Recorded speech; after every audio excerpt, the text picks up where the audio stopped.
et de travailler en tant que mouvement citoyen pour que démocratie boobu mu mën a ñoŋ et avoir ce souffle-là, ce nouveau souffle incarné par des jeunes leaders politiques, c'est une excellente chose pour notre démocratie. Mais sur le plan démocratique da nga jàpp ne xam recul démocratique ci dëkk bi. mais fouf. Jamais notre justice n'a été aussi instrumentalisée que c'est le cas actuellement avec cette judiciarisation du débat public.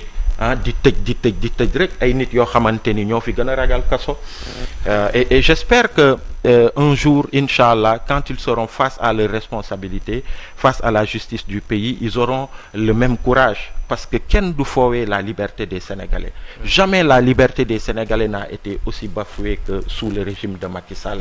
Pour un discours, pour des prises de parole, on emprisonne les gens comme on veut, on les amène en instruction, bàyyi leen fa di foowee seeni liberté. Loolu du lu baax. J'en veux pour preuve, par exemple, ces jeunes qui ont été arrêtés, soi-disant ci question une journaux yi. Détournement. Mais attends quoi, quand je vois qu'il n'y a pas encore de journal qui officiellement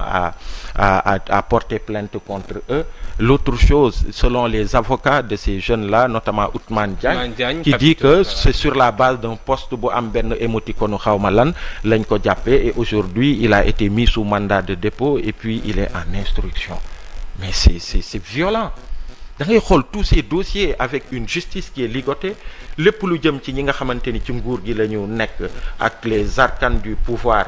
du ñu leen inquiéter du am problème notamment am na yenn cas yu ñu fi signalé le beau-frère du président Macky Sall bi attaqué wu a voulu attenter à la vie d'un citoyen sénégalais ñu jàpp ko garde à vue mais très vite des instructions ont été données pour que ñu bàyyi ko mu ñibbi këram nga xool ñoom Bougazeli nga xool ñeneen ak ñeneen mais au-delà de ça le procureur en tant que tel sur la question de son autosaisine qui est vraiment sélective. Imagine-toi un procureur, il va s'autosaisir sur une affaire de ce Ousmane Diagne sur xawma lan ak lan on le met sous mandat de dépôt, il est en instruction et tous ces dossiers qui dorment dans ces tiroirs yoo xamante ni OFNAC dafa saytu ay ñenn ñi nga xamante ni dañ leen jox koom-koomu réew mi pour que ñu doxal pour que ñu sellal ci mu am naka su dul noonu ba OFNAC mu def ci ay rapport jébbal ko procureur pour que mu def li ci war pour que bu dee dañ leen war a topp ñu topp leen bu dee dañ leen war a setal aussi ñu setal leen mais amut lenn lu mu ci def y a tellement de dossiers comme ça l'OFNAC s'est alarmé à un moment à travers la brave dame qui y est mais dara venant de ce procureur là mais quand il s'agit d'opposants politiques quand il s'agit en fait d'activistes quand il s'agit de yenn sénégalais yi nga xamante ni dañ jàpp ni seen kaddu dañu war di ko jibal contre le régime de Macky Sall ak yi muy doxal dañ koy jibal ils sont toujours traqués ils sont emprisonnés ils sont jetés. te bu ñuy wax instrumentalisation de la justice lan la mën a jur donc ci réew. mais justice bi dafa mais da ngay xool jamais les mouvements citoyens jamais les partis politiques n'ont été aussi radicaux. Parce que quand on permet à la démocratie de respirer à travers acteurs ou opposition société civile ñuy mën di exprimer wu di doxal seeni activités di mën a marcher bu ñu ko bëggee dans le respect des lois et règlements xoolal par exemple les marches pacifiques xoolal bu ñu interdire marche problème yi muy indi ci réew mi ak trouble à l'ordre public bi muy indi finalement yenn jaamaarloo yi muy indi entre les forces de l'ordre ak des citoyens yu bëgg exprimer un droit constitutionnel xoolal problème yi muy indi à chaque fois que des marches sont interdites ak jàmm ak dal ak paix bi am à chaque fois que des marches ont été encadrées conformément ak constitution ni mu ko mayee citoyen j'en veux pour preuve l'opposition politique pendant la pré-campagne ils avaient déposé pour une manifestation pacifique le 8 bi ñu leen ko encadré le mais dara amut coow jibut y a rien eu ils ont fait leur manifestation def seen meeting il y a eu des milliers de Sénégalais mu jeex ñu ñibbi et j'avais même vu des images de jeunes yu doon nettoyer place bi ñu pare une semaine après ils ont voulu faire une autre manifestation pareil ñu bañal leen ko mais loolu moo jur li amoon ba mu am ay bakkan yu ci rot.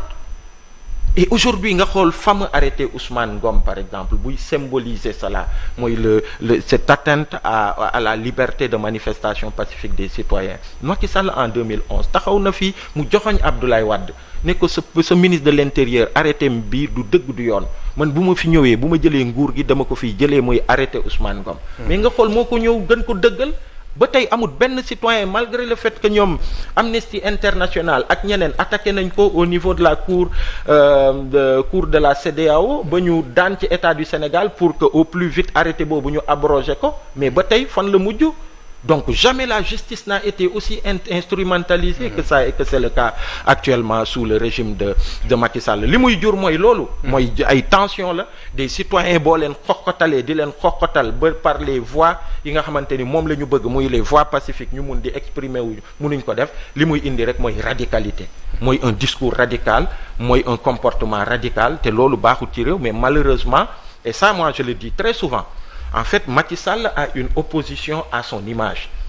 C'est une opposition voilà. Oui, c'est une opposition qui s'est adaptée à Macky Sall qui mu doon da ngay xool rek. Abdoulaye Wade, quoi qu'on puisse lui reprocher, il y a eu des moments forts de notre histoire où il s'est élevé. Mu wane ni c'est un homme grand, que c'est un démocrate. Malgré tout sur la question de son mandat, troisième candidature. Le 23 juin, si Macky Sall, Marième Faye Sall et les autres ont pu venir devant l'Assemblée nationale, c'est parce que Abdoulaye Wade en démocrate à un moment bi mu gisee peuple bi di exprimer wu il a dit ah non il faut que ma bàyyi leen ñu dem devant les grilles de l'Assemblée ñu mën a exprimer wu ñi nanguwul ñi nangu aussi ñu mën a exprimer wu moo taxoon Macky Sall mu am sañ-sañu ñëw devant les grilles de l'Assemblée pour manifester. Cette liberté, et quelques années après bi muy passer la loi sur le parrainage il n'a pas eu cette grandeur. Lan la def il a bunkerisé tout Dakar keroog mu mel ni foyer de guerre